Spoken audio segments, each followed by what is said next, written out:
Halo Sobat Pengayoman, selamat datang di Ngobras, ngobrol bahas balai harta peninggalan. Bersama saya Sela Natasha, hari ini kita bakal bahas fenomena yang bikin nyesek, yaitu di ghosting. Pernah nggak sih kalian ngerasain di ghosting sama gebetan?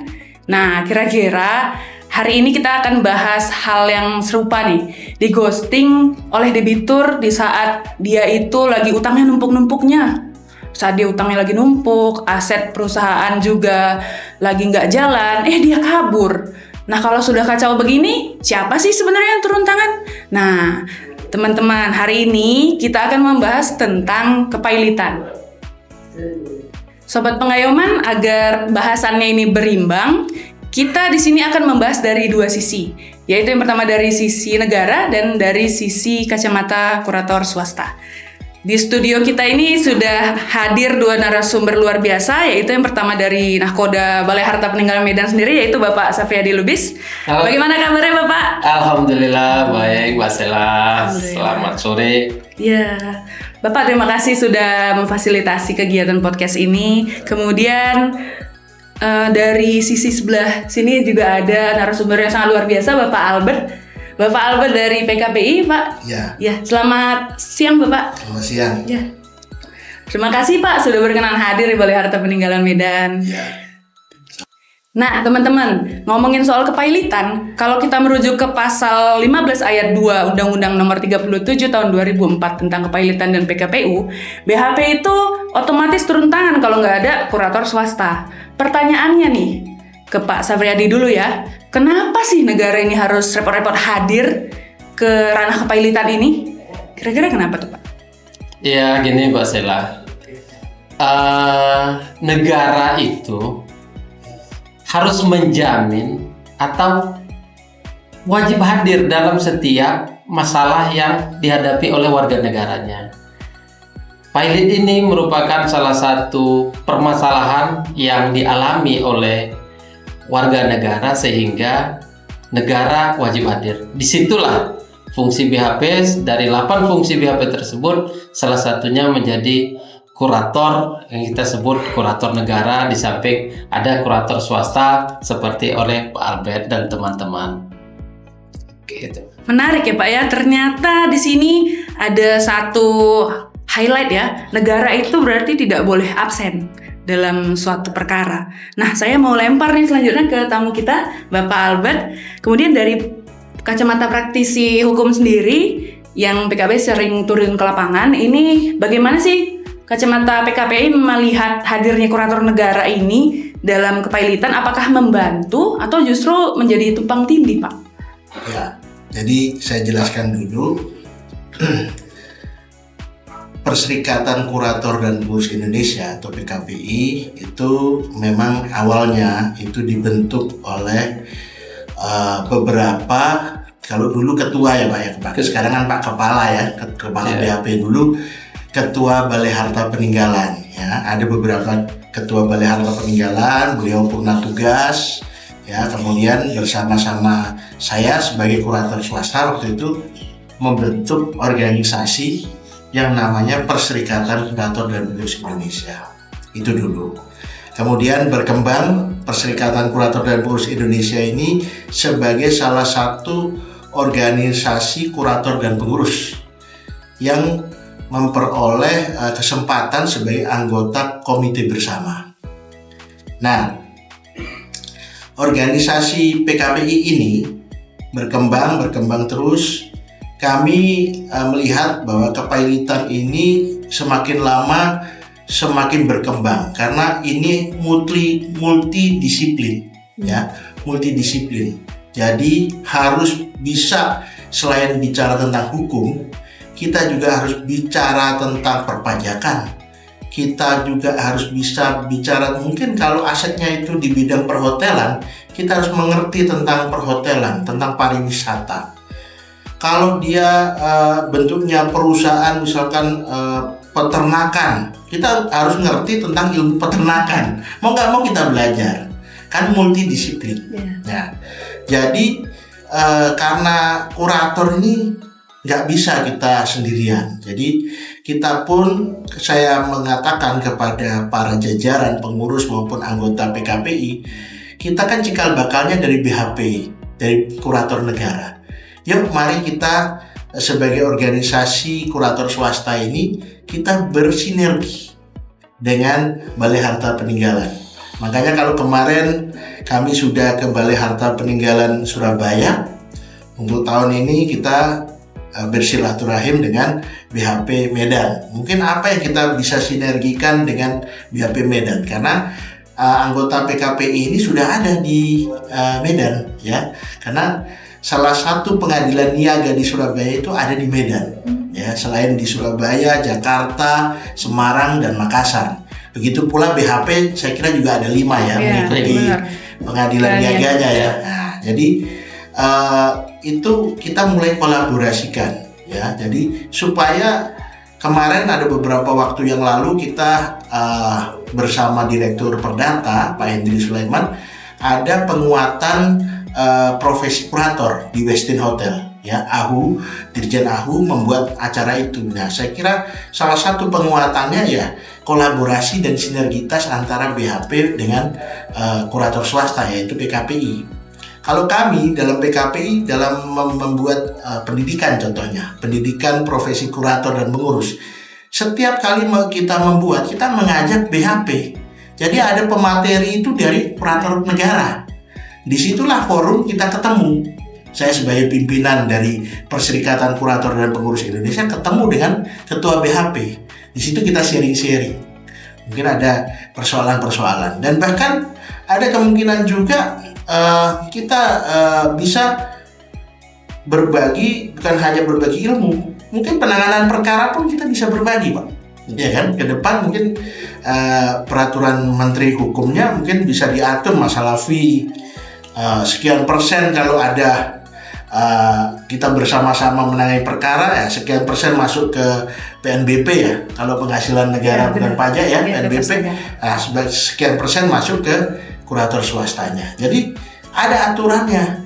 Jadi nanti hakim pengawas dalam menetapkan fee itu ada pedomannya. Nah, itu ya sebetulnya kita usulkan seperti itu nanti ke depan, supaya kita antara kurator swasta dengan kurator negara ini bisa bersinergi. Lebih banyak bersinergi. Iya, karena gini, contoh saja kalau kita melelang harta pailit. Kalau kurator swasta kan kita bisa mengeluarkan uang, kita talangin dulu kan, misalnya gitu. Banyak modalnya, ya, Pak, soalnya. Bahkan kita dalam undang-undang kepailitan itu kita bisa meminjam kepada pihak ketiga. Iya.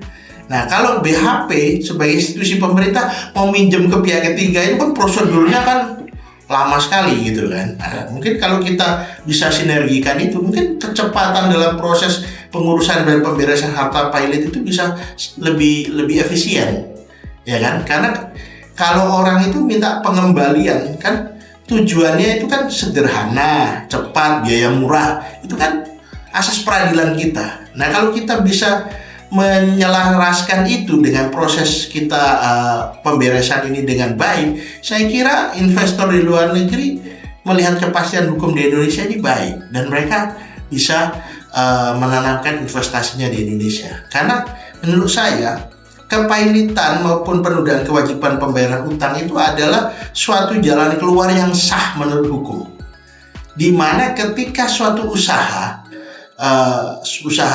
bisnis, ya, seseorang, entah itu pribadi maupun PT atau koperasi atau apa itu, kalau dia jatuh atau kreditnya macet, itu salah satu jalan keluar yang menurut undang-undang yang sah di Indonesia ini ya kepailitan dan PKPU. Dan itu kan zaman-zaman dulu itu kan memang sudah ada dari zaman Flesman Verordening, terus zaman Krismon ada Perpu dibuat, sampai sekarang Undang-Undang 37 tahun 2004. Nah, itulah yang sebetulnya kita bisa kolaborasikan untuk penguatan fungsi dari kurator dan pengurus ini.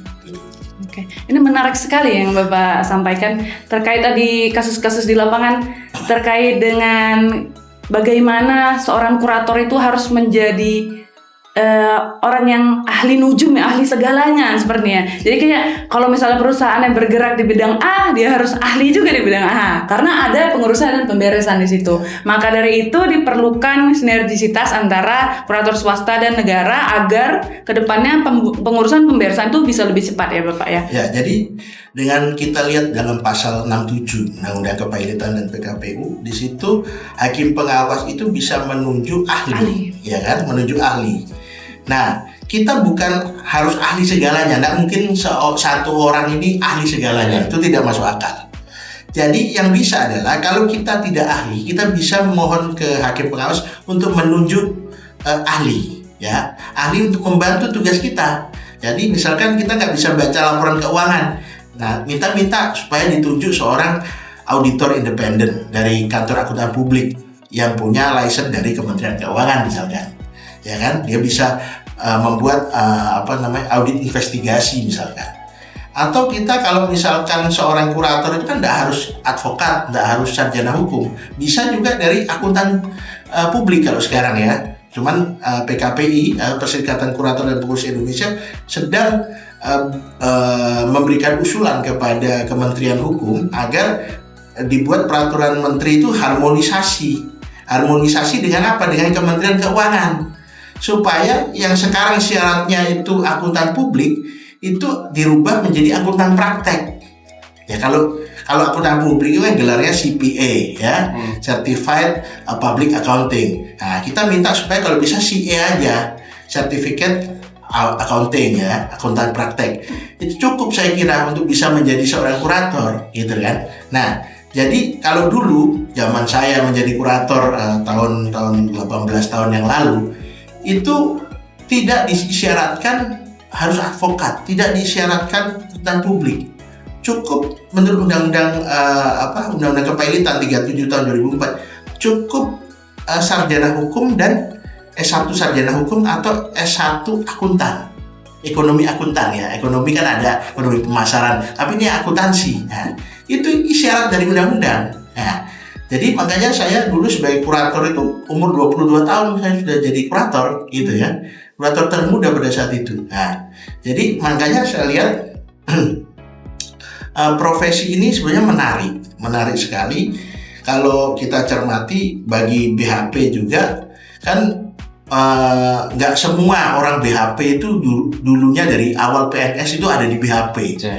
Ada tersebar dari imigrasi, bahkan dulu kan masih satu ini ya Pak ya, imigrasi ada pas segala macam terus gabung. Nah sebetulnya ilmu ini unik gitu, unik karena kita mengampu harta seseorang atau harta perusahaan ya, hartanya yang kita ampu bukan orangnya. Berbeda dengan kuratele itu kan pengampuan secara pribadi karena dia gila, sakit ingatan ya kan, boros. Nah itu kan ada juga di kitab undang-undang hukum perdata kita. Tapi ini hartanya kita ampu. Jadi debitur itu kalau dia pailit, Pak, kalau debitur pailit boleh nggak dia kawin? Dia boleh aja dia menyelaksanakan kawin di KUA atau catatan sipil, karena dia secara manusianya, secara pribadinya dia tidak di bawah pengampuan, tapi hartanya yang kita ampu gitu. Menarik sih Pak ini. Tadi ada juga saya garis bawahi ya Pak ya, bahwa PKPI ini membuka lebar kesempatan untuk berkolaborasi bersama BHP ini. Kemudian kita ingin mendengar nih bagaimana kira-kira tanggapan Pak Sapriyadi selaku Kepala Balai Harta Peninggalan Medan terkait ajakan kolaborasi dari Pak. Ya gini Pak Sel, perlu kita garis bawahi ya, BHP dengan kurator swasta itu bukan rival. Ya kan? Itu kita garis bawahi dulu. Kita bersama-sama sebagai bentuk kehadiran negara. Tujuan kita satu, menyelesaikan persoalan masyarakat yang ada, khususnya persoalan yang berkaitan dengan pengusaha atau debitur dan kreditur. Oleh sebab itu antara BHP dengan kurator swasta, khususnya PKPI, kita akan sejalan. Terima kasih sekali. Ke depan kita lebih solid lagi, kolaborasi lebih bagus. Insya Allah kehadiran negara bagi masyarakat semakin terwujud sehingga perekonomian kita bisa lebih maju. Wah, obrolannya sangat menarik ya. Sampai kita nih nggak sadar ternyata waktu kita udah hampir habis. Untuk terakhir lah, bapak tamu yang di sini, tamu undangan kami, apa sih sebenarnya harapan dari masing-masing pihak? Pertama mungkin dari Balai Harta Peninggalan dan kemudian nanti dari pihak Pak Albert ya, PKPI. Mungkin boleh Pak Supriyadi. Iya, terima kasih Mbak Sel. Atas kesempatan kita sangat berbahagia ini, kita bisa memberi edukasi kepada masyarakat. Yang pasti bagi masyarakat yang saat ini terkait dengan ada potensi terkait dengan kepailitan, mau Bapak Ibu itu selaku debitur atau kreditur, ayo tempuh jalur kepailitan, itu sah demi hukum. Ya, oleh sebab itu, setelah Anda melakukan kepailitan, insya Allah nanti akan ditunjuk siapa kuratornya. Mau PHP sendiri kami siap untuk membantu Bapak Ibu sekalian, ataupun dari teman-teman kita dari PKPI atau kurator lainnya. Monggo silakan. Tujuan kita satu, mewujudkan atau memajukan perekonomian Indonesia lebih baik lagi ke depan. Demikian. Luar biasa sekali Bapak. Terima kasih Bapak atas kata-kata pamungkasnya pada acara kita hari ini. Kemudian kita beralih ke Bapak Albert.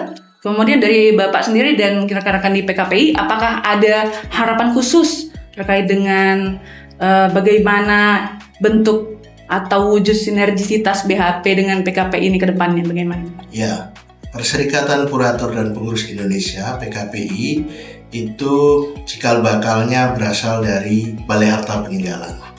Ya, bersama-sama saya sebagai kurator swasta mendirikan organisasi ini. Tentunya organisasi ini membawa legacy dari para pendiri yang dulu adalah mantan-mantan purna tugas dari Balai Harta Peninggalan.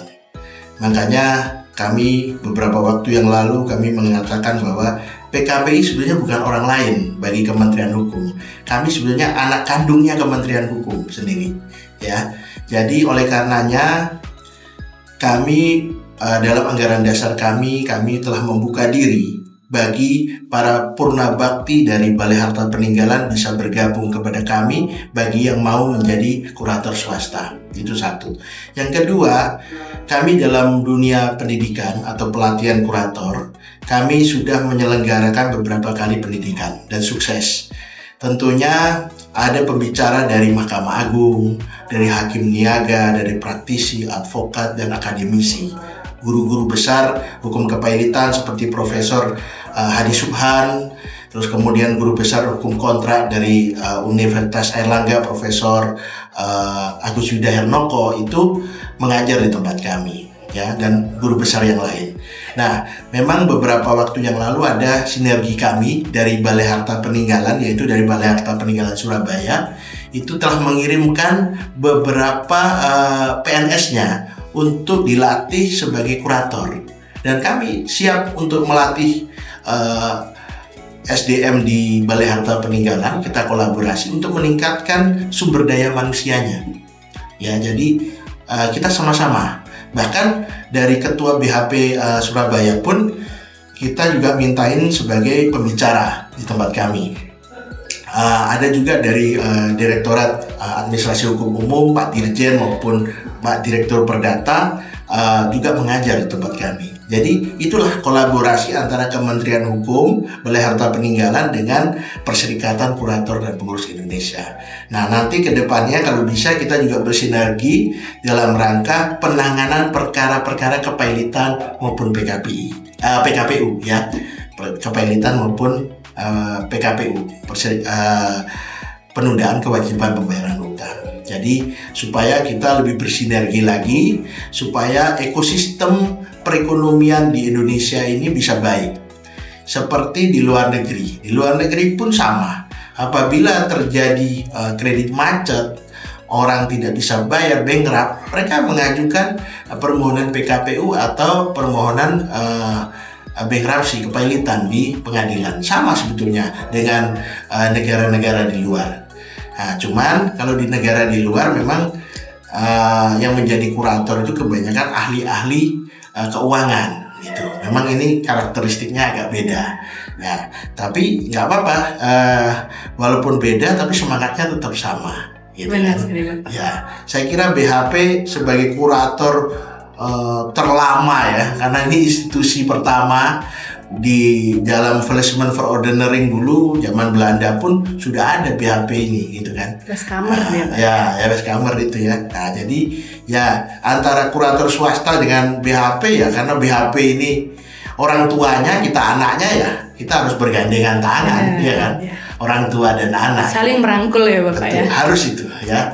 Itu pesan saya. Terima kasih. Luar biasa sekali. Mungkin dari yang dijelaskan Bapak Albert ada satu sih Pak yang mungkin bisa langsung direalisasikan oleh Pak Kepala. Mungkin kami bisa dikirimkan ke PKPU untuk digembleng gitu Pak, dilatih di PKPI mungkin gitu Pak. Oh iya, ini Pak Sam, pasti apabila nanti PKPI melakukan pelatihan lagi tahap berikutnya. Kemarin sudah seperti yang disampaikan Pak Albert tadi, kemarin sudah dilakukan di Surabaya ya. Dan dalam waktu dekat ini di Jakarta Pak ya. Tanggal berapa Pak di Jakarta? Kita tahun 2026 ini angkatan kedua, kita akan membuka kelas di Jakarta. Kita sudah bekerja sama dengan Universitas Tarumanegara di Jakarta. Kita tanggal 20 Agustus sampai tanggal 4 September 2026. Kita akan mengadakan pelatihan di mana pembicaranya dari Mahkamah Agung, Hakim-Hakim Agung, kemudian dari BHP, dari Kementerian Hukum, dan juga nanti ada beberapa advokat dan praktisi-praktisi hukum lainnya. Itu. Ya, baik. Nah, nanti kita akan Rencanakan kirim ya. pegawai-pegawai terbaik BHP untuk bisa dididik lebih bagus lagi, menambah ilmu, pasti demi kemajuan BHP dan demi kemajuan bangsa Indonesia. Ya, saya boleh. Jadi saya sebagai Ketua Umum Perserikatan Kurator dan Pengurus Indonesia, Dr. Albert Riyadi Suwono, mengajak teman-teman semua sarjana hukum dan sarjana akuntansi, advokat maupun akuntan publik untuk mengikuti pelatihan profesi kurator dan pengurus di Jakarta tanggal 20 Agustus sampai 4 September 2026 di Universitas Tarumanegara Jakarta. Terima kasih. Semoga dari rencana kecil tadi yang mungkin akan mengirimkan insan-insan pengayuman dari Balai Harta Peninggalan Medan ke pelatihan yang akan diselenggarakan oleh Perserikatan Kurator dan Pengurus Indonesia akan menjadi suatu langkah kecil yang mendorong kita ke langkah besar untuk bersama-sama bergandengan tangan, untuk bersinergi bersama melakukan pengurusan dan pemberesan perkara kepailitan. Terima kasih kepada Bapak Sapriyadi Lubis selaku Kepala Balai Harta Peninggalan Medan yang telah memfasilitasi kegiatan kita pada hari ini, dan terima kasih untuk Bapak Albert, sungguh luar biasa sekali ilmu dagingnya Bapak. Terima kasih Bapak, jangan kapok main ke Medan ya Bapak. Oke. Sobat Pengayuman, sampai jumpa lagi di episode selanjutnya. Saya Sela pamit undur diri. Salam pembaruan.